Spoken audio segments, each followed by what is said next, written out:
Hi, I'm Patty Miller with Kitchen Cuisine, and I'm going to give you my top 4 tips or recommendations on how to make a cooking video. Gail and I have developed a comprehensive class on how to make cooking videos and upload them to the internet, and it's a wonderful class because we actually practice making cooking videos. So in this video I'm just going to give you my top 4 tips, but the best thing to do is practice. And I'll write down all the tips I'm going to tell you on where it says click here to view recipe. I'll write down my tips. But so this is backup. I hope you can attend one of our classes. But until then, I'm going to give you my top 4 tips. After making hundreds and looking at hundreds of home cooking videos, my number 1 critique for all of them is they're too dark. Most kitchens just don't. They probably have enough lighting, but people don't turn it all on. So my number 1 tip is turn on every available light and open every window in your kitchen to get as much light in the kitchen as possible. Digital cameras are designed to adjust to whatever is available lighting, but some kitchens are just too dark. One thing though, you never want to have a window behind your cook, behind your subject, or a blaring light, because it'll put the subject in a shadow. So all the lighting ideally should be coming from above or towards the cook. And so if you have to bring in some lamps or whatever, do it. If you can, design it to come up in front or above or in front of the cook, and then close any window that's behind the cook. So that's my number 1 critique for home cooking videos. They're too dark. I'm shooting this outside, so if you're doing a grilling or barbecue, you've got it made. And some of my best videos have been made outside, so just because the lighting is so good. So number 1, if you're shooting inside, turn on every light in the kitchen. So that's my number 1 tip. Okay, my number 2 suggestion is the point of the angle of the camera, the point of view of the camera.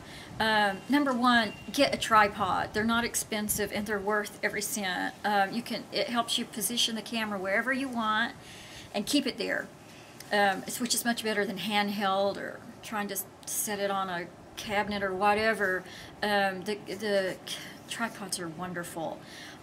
So yeah, get a tripod to set your camera on.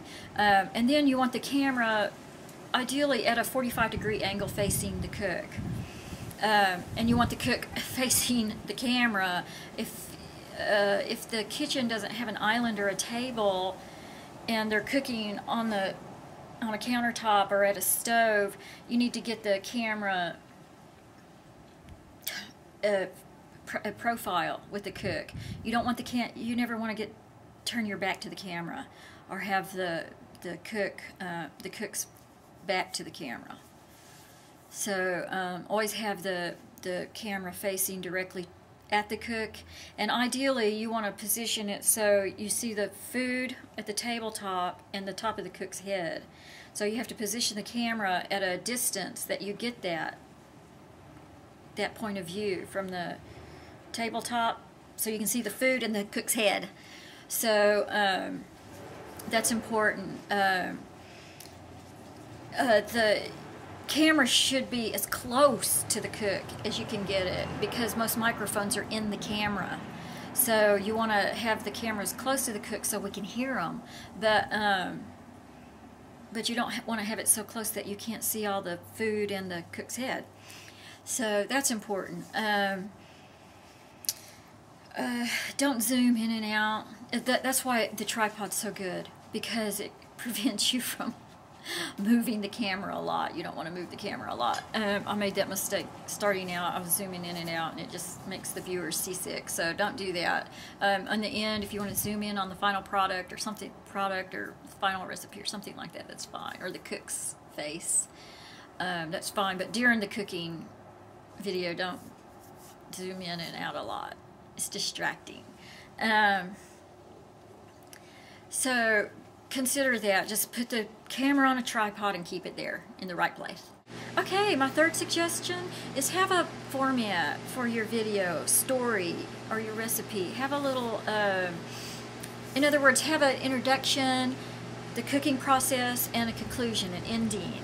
So in your introduction, introduce yourself, or just, if you don't want to do that, tell them what you're making, why you're making it, who you're making it for, any story about the recipe. It's got to be pretty snappy because you have to get your viewers' attention right away. Have a little introduction and then dive into the cooking process. That's the middle of your video, the meat of your video. So you're going to teach a person how to make this recipe, and then have a conclusion. And the conclusion, you can show the finished product, or show someone eating it, or yourself eating it, and then also maybe have a signature sign-off. Like at Kissing Cuisine, we always enjoy, or kiss the cook, or bon appetit, or some kind of cheers, some kind of sign-off. So that's it. So just think of your video of having an introduction, a middle, and a conclusion. So it's that simple. My last suggestion is have everything prepared for your video. Have your kitchen prepared.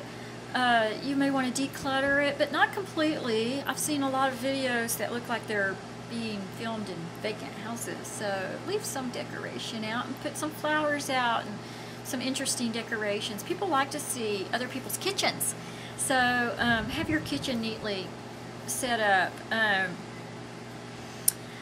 And also have your, most important is have your recipe organized and prepared. You might want to have a lot of your measuring done, or chopping done, or some of your, to have your oven preheated, or anything you can do in advance, unless you want to teach a process. Have it already done, ready to go. So when you go to teach your recipe, you can kind of 1, 2, 3. You don't waste time showing them how to pour milk or boil water or whatever. Have that ready. Have everything set up, ready to go. So your recipe is easy to follow and quickly shown on video. And then last, prepare yourself. I think for sure you should wear some kind of apron or chef's jacket, or a costume. Even the cooking fairy wears a costume. You have to think about that. The viewer wants to see that. So it's that easy, but most important, have fun. And smile. Don't forget to smile. People take it so seriously. It's so fun. So that's it. Those are my 4 top suggestions. The lighting, camera angle, and position of the camera. Format your story. Have an introduction, a middle, and an end. And then prepare your recipe, your kitchen, and yourself. And have fun with it. Gail's going to do a follow-up video to this to show you how to download, edit, and upload your video to the internet. And so she'll be doing that shortly. So anyway, I hope you can join us in one of our classes, and if not, you can refer to this for some of our good tips. So thank you. And I hope to be seeing your videos on Kissing Cuisine. Thanks.